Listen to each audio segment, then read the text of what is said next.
This is SJ here with my dad, Colton. and today we're going to be doing an interview.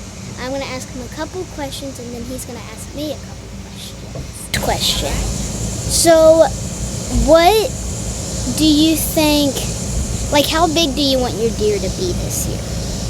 Like, size? Yeah. Like 160, 145? Well, yeah, but it's more age and maturity more than anything, right? So we put out, probably 15, 20 cameras and try to lock in on just a mature deer more than anything. I mean, obviously anyone and everyone would want to shoot a 160 plus inch deer, but it's more about maturity and trying to get the bully buck off of a property more than anything, to allow some of those up and comers on the different properties to get there and stay there. Yeah, I understand what you mean, but like, so you want the bully buck to get off the property, so like you want the bully buck to like get shot or whatever. Yes. Okay. Alright, second question. Okay. So, for the channel in the past 3 years, what would you say our channel would look like? Like, how many subscribers and what do you think it will look like? Like, how popular would you think You talking about in the next 3 years? Maybe even the next 2 years, you pick. It's whatever you want to grow it to. I'm here to support you. I mean, more than myself. I'm just here to kind of lay the groundwork and but you're part of it though. Right, have the resources, put the work in, get everything ready, and obviously you are going to help. You are going to be a big part of it. I mean, especially me. That's right. You get to reap what you sow, right? So you got to put the work in, and then you get the rewards off the work. Yeah. So like in the next 2 years, if we keep doing it, in the next 2 years, would you say it would be like at least popular at the most? Well, you hope. It's just it just depends on how you want to push it, right? What do you think it's going to be? Sure, absolutely. All right. Third Stay question. dedicated to it. Yeah. Third question. Okay. How are you looking forward to this season to go of whitetail deer season? You talking about from success side of things? Well, I mean, obviously in Tennessee you get 2 buck tags. Yeah. You push to fulfill both of those. Well, in velvet hunt, does that count as one of your bucks? It does go against your buck limit for the year. So Tennessee you get 2 per person. So you never obviously know. with our house, you got you, your brother, and myself. Yeah. So we have 6 tags to fill.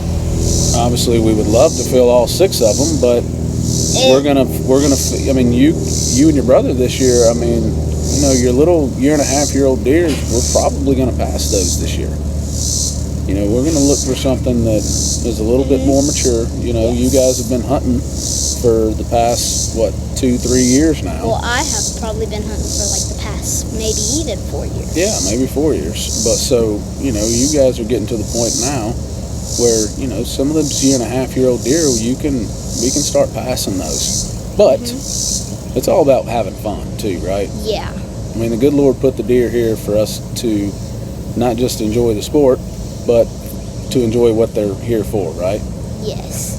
See what you mean, but like, would you say like we could possibly? Does it restart your buck tags if you travel to a different state? Yes. So we could travel to different states, possibly, maybe on like fall break or whatever to go hunting. Yeah, but that's just going to depend on your gymnastics schedule.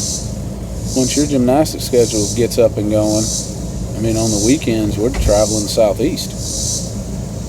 I mean, yeah, that's true, but maybe like on the weekends, like Saturday and Sunday, Friday we could head out to that state, maybe even if it's a 2-day trip, Thursday, and then hunt for at least Friday, Saturday, Sunday, maybe even Saturday and Sunday, and then come back Monday. Yeah, I mean, maybe, but again, you got several spots around here in northern Middle Tennessee, and you got 2 buck tags, I got 2 buck tags, your brother's got 2 buck tags. Your uncle's got 2 buck tags. I mean, there's several tags that we can feel in, the surrounding, call it 20, 30 mile radius here. Yeah. Last question. What does your trail cams look like right now? Right now they're pretty good. I mean, it's early season. Deer are still in velvet, so they're still on their summer pattern.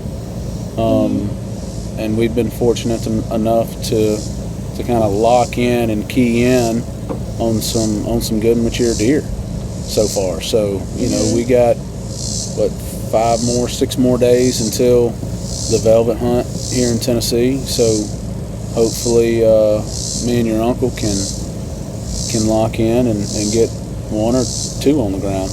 Yeah, at least. What would you say your biggest buck would be on your trail cams right now? Like, what will he score? Like, score-wise? Point-wise. Oh, point-wise? We got a 6x5, and he's probably the biggest deer on there. He's probably Would you say he would go on the deer. Would you say he would go on the wall? Oh yeah. 100%. Oh yeah. All right, now your turn. All right, let's see. What's your most memorable moment since you've been in the deer woods? Whether it's been with your uncle, me, your brother, Pops. What's been your most memorable moment or hunt or anything? Whether it's deer or turkey. Yeah.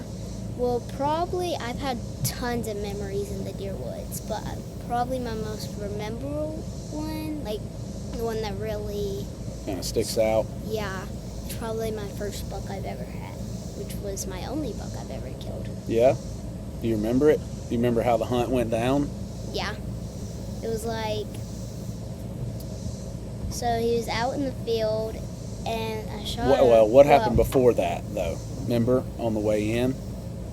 We was driving down that logging road? We were driving down to go, get in the blind and get everything set up and stuff. There was a little doe. Well, not a little doe. It was pretty fat. And we had the gun ready, so I just decided to shoot it, and we left it there until we got done hunting.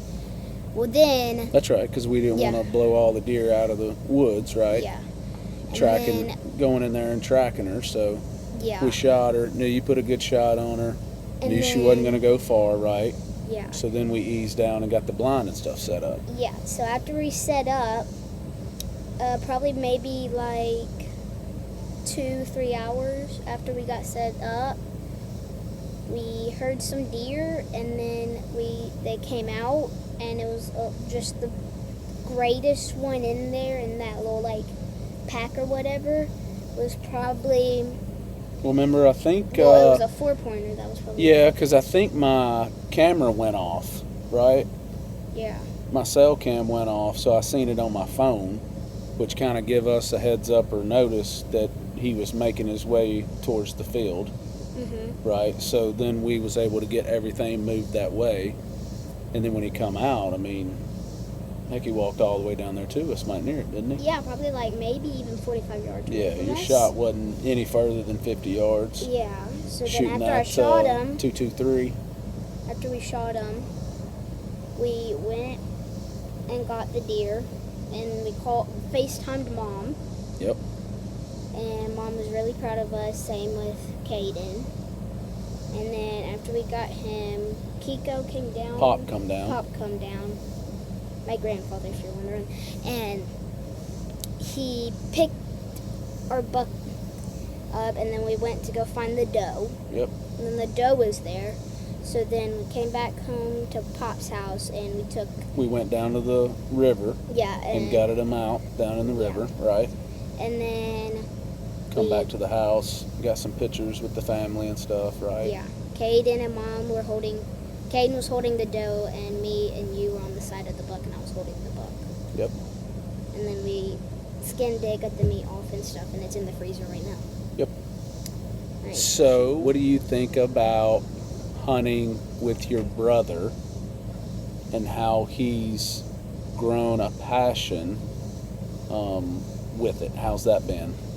I mean, I've been with him for pretty much my whole life, pretty much. Oh yeah, your whole life you've been with your brother. And when he first started hunting, I'm like, oh great, he's gonna make so much noise out in the blind, it's gonna be awful. Well, his first time hunting, he understood that we had to be quiet, so he was pretty quiet first time. It was just like no deer was really there, so nothing came out. So it was not his problem. And then maybe a couple years later, he was very mature about it and very excited to go, especially fishing. And when he killed that 4-pointer buck, I'm like, well, he grew so much since he first started hunting. Mm-hmm. Yeah, because he killed a doe that morning too. Mm-hmm. Remember, the so it's pretty does much are right the same. there. And his buck was a 4-pointer just like mine on pretty much my first time doing it. Yeah, so I think y'all are on pretty even ground, and you're almost 3 years older than him. Mm-hmm. So you got to get moving, or little brother's going to pass you. I mean, maybe. All right, so what do you look forward to this year? This is the question. Yep. What's a goal this year for you? My goal is at least to put 2 of my buck tags at least to go on the wall. At least to go on the wall for my 2 buck tags, and maybe possibly. You want to shoot 2 bucks this year that go on the wall? That's probably That's a my big goal. But I mean, our cameras. That's a lot of money. But still, our cameras have showed pretty good bucks, though. Well, too. yeah, but they're also, again, still in a summer pattern. Have But velvet I on. want at least to have 1 buck on the wall this year. My goal is to at least have 1 buck, but my That's pretty good. future goal is to have Well, 2 yeah, bucks on the I wall. think that's a pretty good goal. Is to at least Because I've kill. never had one on the wall before. That's right. All yours is on the wall. At least kill 1. Well, yeah, but I've been doing it for a long time, my whole life, since Yeah. I was your age. But I think that's a good goal for you and your brother this year. Mm-hmm. Is to at least put 1 deer on the wall. But you know what that's going to take, right? Yes. It's going to take time, and it's going to take patience. Yes. Right. Last question. Yeah. Is how close do you think you are to being comfortable enough to actually get into a tree stand this year? Because the past few years we've hunted off the ground in a blind. I So feel like tree how close stand, are you like, to being comfortable enough? I feel like I'm going to be very comfortable, like right now, but probably when I get in that tree stand, I'm probably going to feel uncomfortable because you have to sit down on one seat. No, we can get a buddy stand. I got a buddy Yeah. stand actually, where you and I sit. It's essentially like a bench seat, right? Yeah, but And like it's got that a bar. bench seat is very small, so like. Well, it's not. It's probably 4 foot wide, 3 or 4 Yeah, foot but you wide. can't. We'll be the sitting thing right is, next to each other. It's you got a bar can't- that'll go around that you can set the rifle on, right? Well, But you you're going to can't- be, 15 to probably 18 foot off the ground. Yeah. You'll have to be harnessed up, so you'll be hooked to the tree Yeah, so in case like. something goes wrong. Hopefully nothing goes wrong. That's right. But- Nothing go wrong if you do stuff right. Yeah. But I feel like I'm very comfortable for like right now. Like I feel like I could hunt in a tree stand because I feel like it would be very fun. Like that would be my first opportunity to hunt in a deer stand. But the thing is, I just feel like you can't really put. I know you can put all your stuff on the stand, but there's probably going to be not as much room as there is in the blind. Yeah, on the you're going to stand. have to unpack that bag a little bit. I mean, with you taking your electronics and all your snacks and drinks and all that, yeah, we'll have to cut back on that some, and it's going to limit you as far as your hunting. Yeah. I mean, in a blind, essentially, you can shoot 360 degrees. When you're in a stand with a rifle and you're facing one way, essentially you're going to be restricted to 180 degrees. Is what you're going to be, right? So Yeah, the degrees is really worrying that about me. and movement, right? When you're in a blind, you're covered all the way around you. So you can move, just not can- move enough to make really That's good right. sound. Well, a lot of times from your waist or chest down in a blind, you're covered. You're concealed. You can But you in a can move stand, around. you're fully shown. But in a stand, yeah, and I mean we can get some burlap or whatnot to wrap the stand, but you got to be a whole lot more still and quiet in a stand Yes. than you do in a blind. Yeah. So maybe that's another goal this year for you, not To just go in a stand Mhm. and to be hunt in better a about stand. it. Yeah, and you ain't got to shoot the biggest buck that's on the farm out of the stand, but just go and get comfortable and shoot a couple does out of it, and help the herd. Especially first time using a bow too. I've used a crossbow before, but not like, have I used a crossbow like shooting a deer? No. Mm-hmm. So I've never shot a bow to a deer. Correct. That's right. So that might be another goal for me. Yeah. So you got all kinds of goals that you can Yeah. do this year. I got 3 goals. Yep. And 1 future goal. Yep. So 3 in total though. All right, we ending the interview? Yep. Bye guys.